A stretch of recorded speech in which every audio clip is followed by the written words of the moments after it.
Imagine waking up tomorrow and every single person on Earth, from a farmer in rural India to a student in Nigeria to an engineer in Brazil, could simply board a plane to the United States with no visa, no green card lottery, no years of waiting, just a passport and a dream. No more embassy interviews that take months or even years. No more rejection letters. No more smugglers charging thousands of dollars for dangerous crossings. What would happen?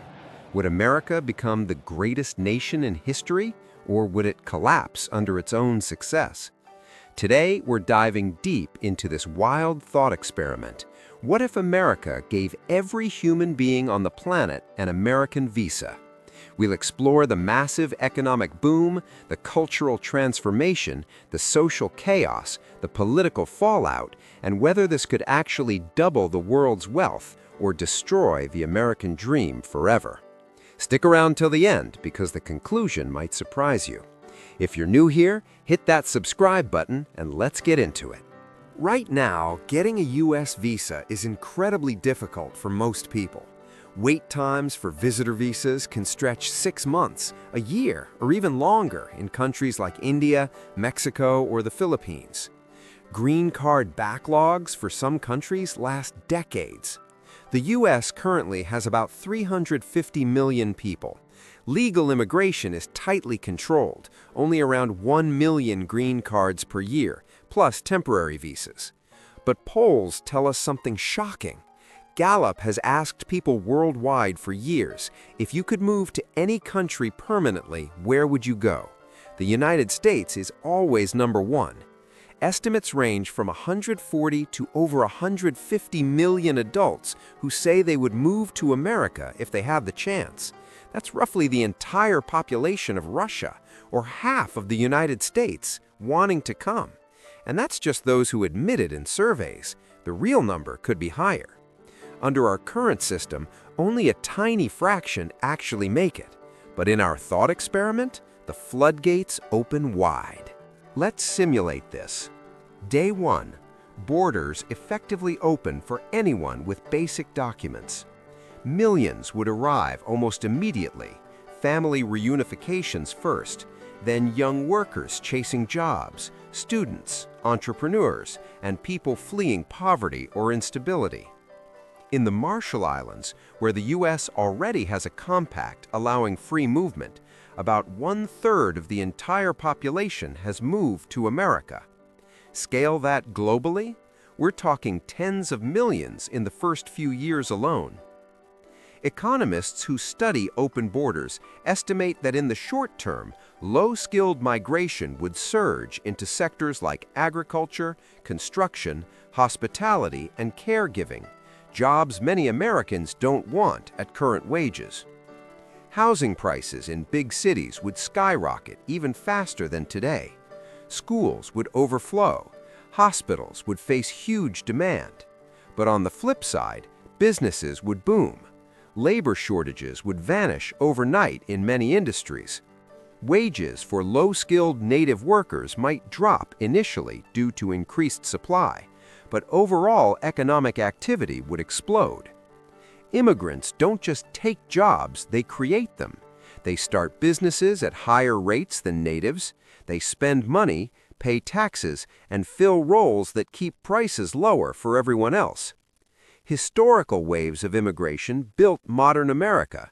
Think the Irish, Italians, and Eastern Europeans in the late 1800s and early 1900s who powered industrialization. Here's where it gets mind-blowing. Multiple economic studies suggest that removing all barriers to migration could double global GDP. That's a 50% to 150% increase in world economic output. Why?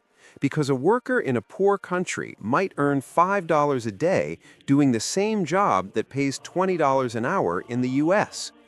Moving them multiplies their productivity dramatically. One study estimates gains of over $10,000 per year for the average worker from developing countries, including those who stay home, thanks to remittances and economic ripple effects. For America specifically, more workers mean more innovation, more patents, more companies. Immigrants have founded or co-founded over 40% of Fortune 500 companies. Silicon Valley runs on global talent. Congressional Budget Office projections already show recent immigration surges, adding trillions to U.S. GDP over a decade. In our scenario, the boost would be orders of magnitude larger. Remittances back home would surge into the trillions, lifting entire nations out of poverty without foreign aid. Global inequality would shrink rapidly. Aging societies like the US, Europe, and Japan would get a massive demographic lifeline, younger workers supporting retirees. In short, humanity gets richer. Trillions of dollars in new wealth, billions lifted from extreme poverty. But nothing this big comes without massive downsides. Infrastructure would buckle. Roads, public transport, water systems, and power grids aren't designed for sudden population surges of 50, 100, or even 200+ million people over decades.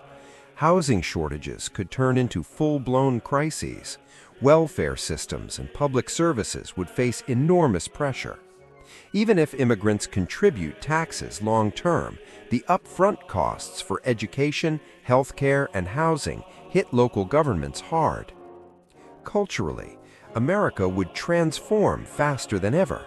New languages, religions, foods, and traditions would reshape neighborhoods. Some see this as beautiful diversity. Others fear loss of social cohesion, rising tribalism, self-segregation, and challenges to shared values. Politically, could American democracy survive? One economist modeled a scenario with 1 billion immigrants over 50 years and concluded constitutional democracy might collapse under the strain. Voting rights, the social safety net, equality of opportunity, all could be redefined or abandoned as the native-born become a smaller share of the population. Crime?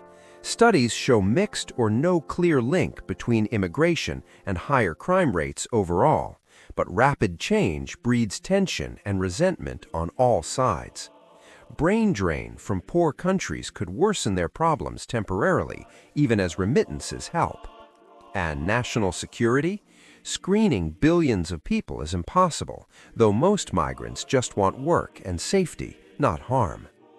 Over decades, things might stabilize. Capital investment would catch up, new factories, homes, and cities built. Wages could rebound as the economy grows. A new, more global American identity might emerge, or multiple Americas within one nation. History shows past mass migrations eventually strengthened the U.S., creating higher incomes and innovation in the long run. Counties that received more immigrants in the 1800s, early 1900s still have higher incomes and lower poverty today. But this scale is unprecedented. America might look unrecognizable, part empire, part super melting pot, part chaotic experiment. Would the world be better off? Economically, almost certainly yes for global humanity. For the average American citizen, it depends on who you ask. Winners in business and innovation versus those feeling squeezed in wages, housing, or culture. In the end, this thought experiment reveals a hard truth. Borders aren't just lines on a map. They're what make nations coherent. Completely open borders might create the richest world in history, but at the potential cost of the unique American experiment that made it possible in the first place. What do you think? Would you support unlimited American visas for everyone? Or is controlled immigration the only realistic path? Drop your thoughts in the comments below. Let's debate this civilly. If you enjoyed this deep dive, like the video, share it with friends who love big ideas, and subscribe for more thought experiments. Hit the bell so you don't miss the next one. Thanks for watching, and remember, questioning the status quo is how we understand the world better. See you in the next video.